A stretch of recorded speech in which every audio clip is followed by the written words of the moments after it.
सिउ सिउ सिउ सिउ। मालिक करा तानी मदिरा पान, बाकी राउर परार कहीं और विचरण करा था। पंडित शराब का नशा मिजाज ऐसा मस्त दलबा पंडित क्यों करा आगे सारा शराब पानी लागता रे। वो मस्तानी के हम अपन रानी बनाए। सिउ सिउ सिउ सिउ। ऊपरी की का नाम बा मालिक, जो राउर के दिल पे मोहब्बत के हर हरी लगा देली बिया। कजरी कजरी कजरी से हम बियाह करें। वाह मालिक वाह, राउर दिल दरिया और दिमाग समंदर बा। अरे हुआ भागन से बियाह करे की कोनो जरूरत नहीं के, बस ओकरे मामा के एक बोतल दारू दिखा दी, उ कजरी के रात भर के लिए राउर पजरी में सुता दी। बियाह करे के कहते पत्नी बनावे के पंडित रखायल ना। सारा जमाना उल्टी, लेकिन भगवान सिंह के जवान ना पलटी। जाके बोल दे ओकरे मामा से। मालिक एगो समस्या बा। कैसन समस्या? कजरी मांगलिक बिया। हाँ पंडित जलाओ रे, ही कौन समस्या बा? कौनो पेड़ पौधा भेड़ बकरी से बियाह करा दे। सिउ सिउ सिउ सिउ। घोर समस्या बा मांगलिक, चरम दशा पे बिया। ओकर बिया पेड़ पौधा बकरी से ना, कोनो आदमी से हुई। पंडित अरे महाराज, बाग पूरा होए से पहले खंडित कर देता नहीं और चलावे लगा तनी गोली बंदूक।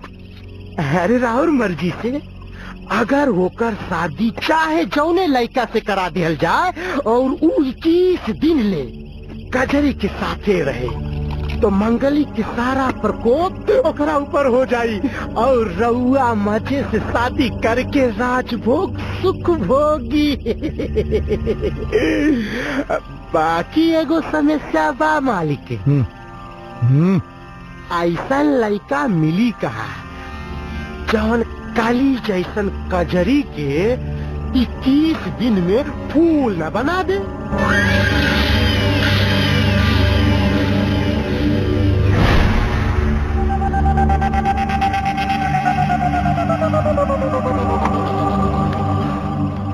मलगाल पंडित सूरज करे बियाह करबे ना। मालिक रउआ अगर केहू के गर्दन काटे के कही ना तो हम करेजा काट के रउआ के दे दे, लेकिन शादी बर्बादी के झंझट में हमके मत फंसाई मालिक।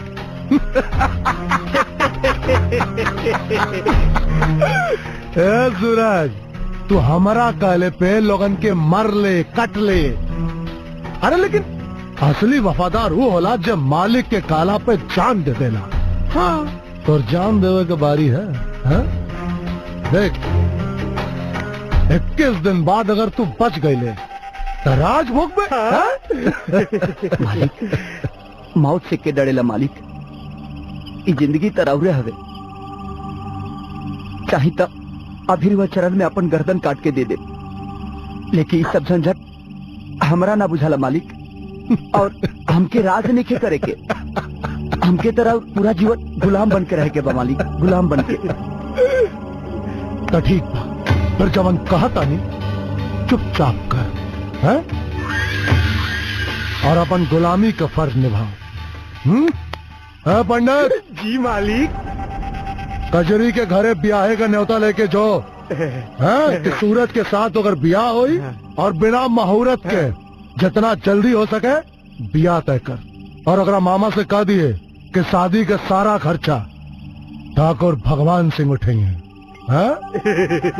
और आगे से मामा देसी ना बेलायती थी। समझी काम हो गई मालिक।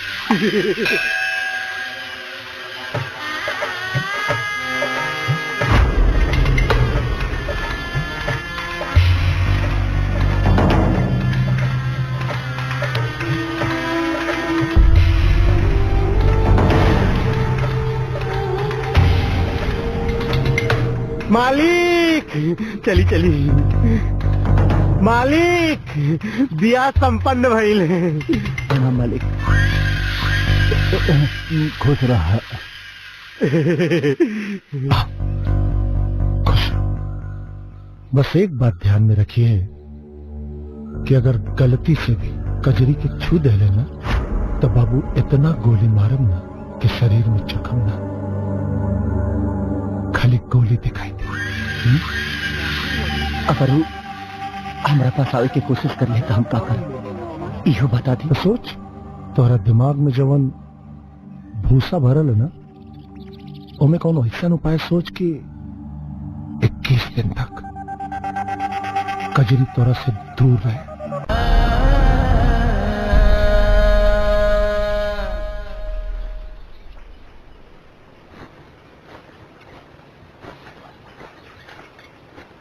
ए जी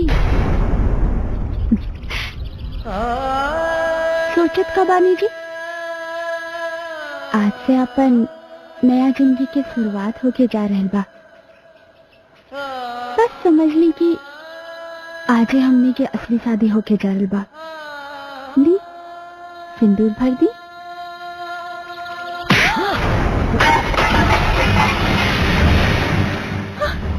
ये का कर देनी जी? नकली कबो असली ना हो सकेला कजरी। और आज तोरा मांग में पड़े वाला सिंदूर हमरा नाम के ना हमरे मालिक भगवान सिंह के नाम के परी।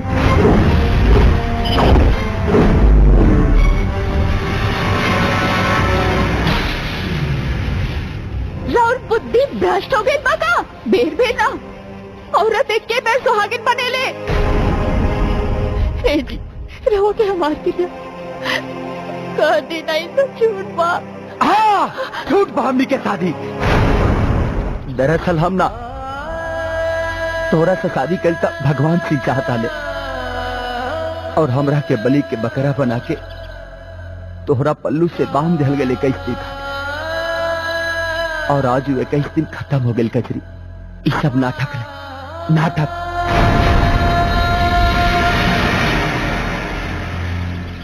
नाटक रवा खातिर सब नाटक हो सकेला हमार खातिर ना।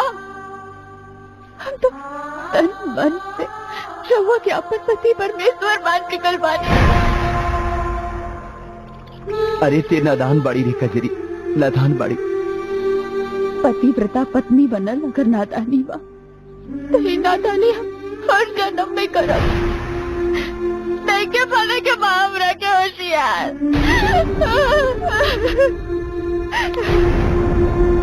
मत रो कजरी मत रो। हमार बात समझे की कोशिश कर।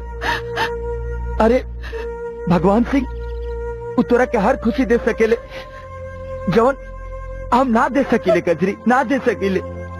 अरे मौका कहा दे दी। अच्छा कपड़ा दे दी मगर पहने के सुकून ना। अच्छा खाना दे सकेले मगर मगर स्वाद ना। अच्छा बिस्तर दे सकेले मगर सोते के चैन ना। हे जी शादी नहीं सब झूठ बा।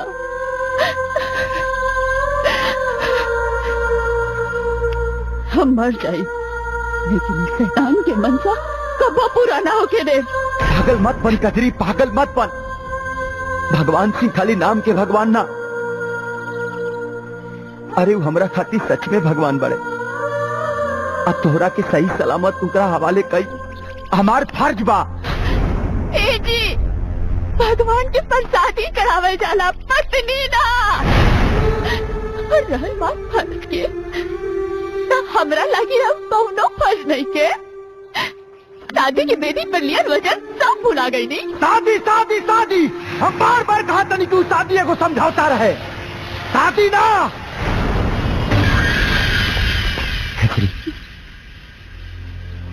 अब हमने के सफर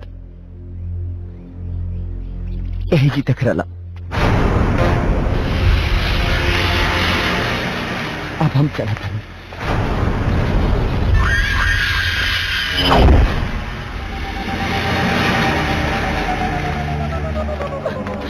चल पकड़ा हुआ दूल्हा, अब जो असली दूल्हा आ गई। तोर काम खत्म, चल जो बाबू जो।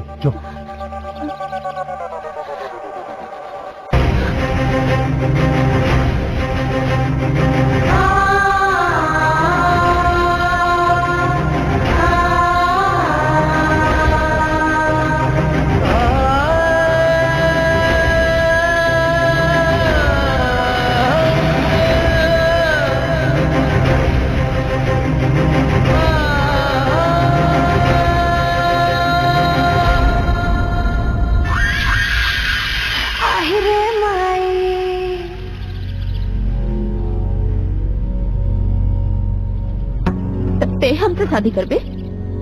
हाँ, यही खातिर ते इतना दिन से पगलायल रहनी।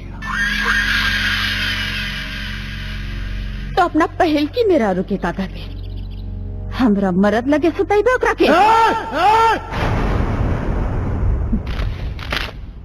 वाह, आपन इज्जत पर आए तो चिकुरी ना कर, गरीब के इज्जत लूटे खातिर बाजा गाजा के साथ आई पड़े।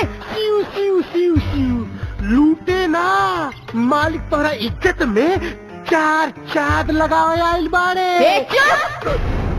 अपन बहन बेटी के इज्जत के सौदा करी है मौगा से। जब अपना जान पे तोरा के नंगा करके बिठाई ना, तब पता चले कि हम मौका हैं कि तोर पता। शादी का तैयारी करा सन मालिक। अरे एकरे मांगिया में जवन तनुरवा बा ना, उ सूरज के नाम के बा, ओकरा के धोई के मिटावे के ही पड़ी। मिटाओ, एक सैनूर मिटाओ सन।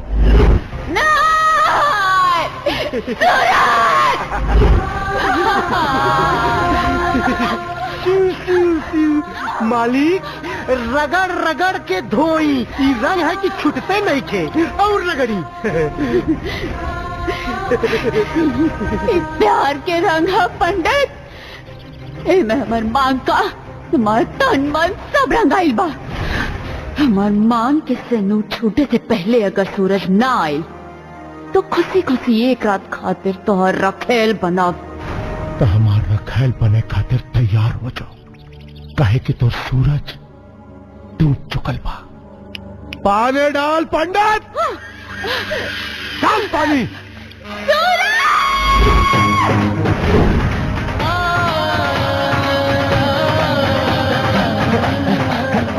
मलिक कजरी के आज तक वैसे कुछ नहीं की मंगले, लेकिन आज मांगता नहीं तक कजरी खती मांगता नहीं मालिक।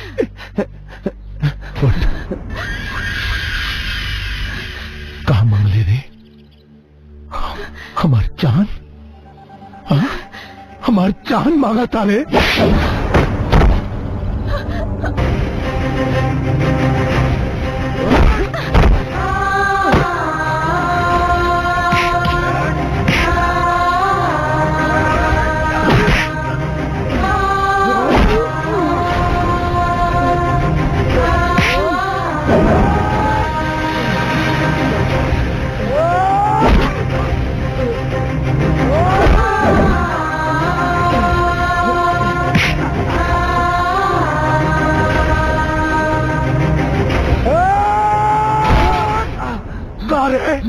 हमार फेकल हड्डी चूसे वाला हमार कुत्ता तो इतना हिम्मत कि भगवान सिंह के जान पे हाथ डाल दे ले। कार जान पे हाथ डाल दे ले।